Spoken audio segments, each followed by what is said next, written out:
Hello friends, आज की हमारी नई कहानी है आंसू वहाँ बहाओ जहाँ उसकी कद्र हो। रोते रोते कब मेरी आँख लग गई थी पता ही नहीं चला था। जब आँख खुली तो सुबह हो चुकी थी। सीमा जाकर किचन में चाय बनाने लगी। थोड़ी देर बाद किचन में विनय आए और बोले, आज नाश्ते में मुझे पोहा खाने का मन है। इतना बोलते हुए वो चले गए, मानो रात की बात उन्हें याद ही ना हो। सीमा ने सोचा, क्या भगवान मर्दों को बना रहे थे तो उनके सीने में आर्टिफिशियल दिल लगाया था, जो उन्हें औरतों की भावनाओं की या उनके आंसुओं की कद्र नहीं होती, और वो भी काम करती रहें। खाने की मेज़ पर जब सभी लोग आए तो सीमा ने नाश्ता लगाया। उसकी बेटी सोनिया ने कहा, मम्मी आपकी आंखें सूजी क्यों हैं? क्या आप रात में सोई नहीं या फिर से रोई हैं? सीमा के कुछ कहने से पहले ही उसकी सास ने कहा, कितने साल हो गए गृहस्थी को बसाए हुए, फिर भी तुम्हारी माँ में कुछ न कुछ समझदारी की कमी रही गई है। सीमा चुपचाप वहाँ से किचन में चली गई, पति का लंच का डिब्बा तैयार करने के लिए। कुछ देर बाद सोनिया अपनी माँ के पास जाकर बोली, सच बताओ मम्मी, क्या बात है? सीमा ने मुस्कुराकर कहा, कोई बात नहीं है बेटा, रात में तुम्हारे नानी से बात हुई थी। उसकी तबीयत ठीक नहीं है, इसी वजह से मैं थोड़ी रोई थी, और कोई बात नहीं है। जाओ तुम अपनी पढ़ाई करो। सीमा का काम खत्म करके रोज़ाना करीब आधे घंटे के लिए नीचे पार्क में अपनी सभी सहेलियों के साथ थोड़ी देर अपना जी हल्का करती थी। सीमा की एक सहेली नूतन ने उसका चेहरा देखते ही भाप लिया और कहा, कुछ बात हुई है क्या? मुझे बताओ। सीमा ने कहा, कुछ भी तो नहीं। नूतन ने बड़े प्यार से उसके हाथ को अपने हाथ में रखा और कहा, मुझसे छिपाओ मत और बताओ क्या हुआ है। सीमा सबकी नज़रों से अपने आंसुओं को छिपाते हुए बोली, क्या औरतें अपने पतियों की इच्छाओं को पूरी करने के लिए बस बनी हैं? अगर उसकी इच्छा ना हो तो क्या वो मना नहीं कर सकती? शारीरिक इच्छा न पूरी करने के लिए क्या पति कभी औरत को धुतकार सकता है? नूतन ने कहा, हर औरत के साथ ये कभी न कभी कुछ समय के लिए होता ही है। हम औरतें उनकी भावनाओं को समझकर खुद को उन्हें समर्पित कर देते हैं, परंतु जब हमारी इच्छा नहीं होती है तो न जाने क्यों उनके आत्मसम्मान को ये ठेस पहुंचता है। सीमा बड़े गौर से नूतन को देख रही थी और उसकी बातें सुन रही थी। नूतन ने कहा, मेरे साथ भी कई बार ऐसा हुआ है। जब मैंने मना किया तो बहुत रात तक हम दोनों में बहस चली, पर उसका नतीजा क्या निकला? कुछ भी नहीं। हम औरतें दुखी होती हैं, रोती हैं, पर आदमी वो अपनी बात कहकर आराम से मुंह घुमाकर सो जाते हैं, और हम औरतें रोकर अपना जी हल्का करते हैं। सीमा ने कहा, क्या अभी भी तुम्हारे साथ ऐसा होता है? उसने कहा, जब मेरी इच्छा नहीं होती है तो मैं मना कर देती हूँ। सीमा ने कहा, फिर क्या तुम्हारे पति के साथ तुम्हारी लड़ाई भी होती है? नूतन ने कहा, मैं आंसू वहाँ नहीं बहाती जहाँ उसकी कद्र ना हो। पहले वो मुंह घुमाकर सो जाते हैं, अब मैं अपनी बात को रखकर दूसरे कमरे में जाकर सो जाती हूँ। अगर मैं उनकी इच्छाओं और भावनाओं का सम्मान करती हूँ तो उन्हें भी मेरी इच्छाएं और भावनाओं को सम्मान करना सीखना होगा। मानती हूँ वैवाहिक जीवन का ये भी एक अभिन्न अंग है, तो आंसुओं को भी वहाँ बहाओ जहाँ इसकी कद्र हो।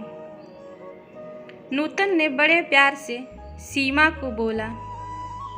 अधिकतर औरतों को अपने पति से ये शिकायत होती है, किंतु वो इसके बारे में बात करने से शर्माती हैं और घबराती भी हैं। ना का मतलब ना होता है, चाहे वो पति के लिए हो या किसी और के लिए हो। अगर तुम ना कह रही हो तो उसके बाद आंसू बहाने की तो कोई आवश्यकता ही नहीं है। सीमा ने कहा, तुमसे बात करके मेरा मन बहुत हल्का हुआ और ये मैं भी समझ गई कि मुझे अब कैसे ना कहना है। अब मैं अपने आंसुओं को वहाँ नहीं बहाऊंगी जहाँ उसकी कद्र ना हो। सीमा जब घर आई तो आत्मविश्वास के साथ भरी हुआ उसका चेहरा था। बेटी ने कहा, मम्मी ठीक हो? सीमा मुस्कुरा कर बोली, हाँ बेटा, मैं बिल्कुल ठीक हूँ। कुछ बातें जो हम औरतें एक दूसरे से बोलना नहीं चाहती हैं, उसे अपने नज़दीकी दोस्त या मित्र से ज़रूर साझा करना चाहिए। हो सकता है उसका कोई सरल उपाय उनके द्वारा मिल जाए। तो मुझे भी उपाय मिल गया है। कुछ रोज बाद एक रात सीमा के पति ने अपनी इच्छा जताई, परंतु सीमा की मानसिक स्थिति उसके लिए तैयार नहीं थी, तो उसने मना कर दिया। उसके पति ने तब उसके साथ बहस करना शुरू किया, तो वो बड़े आत्मविश्वास के साथ बोली, मेरी ना का मतलब ना होता है। आप ये कब समझेंगे? इतना कहकर वो दूसरे कमरे में चली गई। सीमा की सास ने जब उसे दूसरे कमरे में देखा तो उसने पूछा, बहू तुम इस कमरे में क्यों सोई रही हो? वो बोली, माँ जी, आपने ही कहा था कि इतने साल हो गए मेरी शादी को, मैं अभी तक समझदार नहीं बन पाई हूँ, तो अब मैं समझ भी गई हूँ और समझदार भी हो गई हूँ। अब मैं आंसुओं को वहाँ नहीं बहाती जहाँ इसकी कद्र ना हो। इतने सालों में पहली बार सीमा के पति की अहम को ठेस पहुँची थी, तो वो 2-3 दिनों तक सीमा से बात नहीं कर रहे थे, परंतु सीमा अपने सभी काम को नियमानुसार कर रही थी और अपने चेहरे पर एक सेकंड तक नहीं आने दे रही थी। कुछ रोज बाद उसके पति को इस बात का एहसास हुआ कि औरतों के भावनाओं को भी सम्मान करना होगा, और उन्होंने सीमा से माफ़ी मांगी। सीमा ने भी बात को आगे न बढ़ाते हुए बड़े प्यार से कहा, मैं आपके स्वाभिमान को ठेस नहीं पहुंचाना चाहती थी और ना ही यह चाहती थी कि आप मुझसे माफ़ी मांगें। बस मैं इतना चाहती थी कि आप मेरी इच्छाओं का भी सम्मान करें। कई बार हम औरतें की इच्छा नहीं होती है शारीरिक संबंध बनाने की, फिर भी आपके प्यार और आपकी भावनाओं को देखकर हम खुद को आपको समर्पित कर देते हैं। तो आपको भी मेरी इच्छाओं का सम्मान करना सीखना होगा। सीमा के पति ने कहा, सही कहा तुमने, तुम मेरे लिए क्या कुछ नहीं करती हो, मेरी सभी इच्छाओं का सम्मान करती हो। मैं अपने सभी गलतियों के लिए तुमसे माफ़ी मांगता हूँ। सीमा ने आगे बढ़कर बड़े प्यार से अपने पति को गले लगा लिया। सखियों, अपनी इच्छाओं को मन में दबाएं नहीं। अपने सामने वाले के सामने अपनी इच्छाएं और अपने मन की बातों को भी रखें। तभी तो वो समझ पाएंगे कि आपके मन में क्या चल रहा है। अपने आंसुओं को व्यर्थ ना गंवाएं। जहाँ उसकी कद्र ना हो वहाँ उसे ना बहाएं।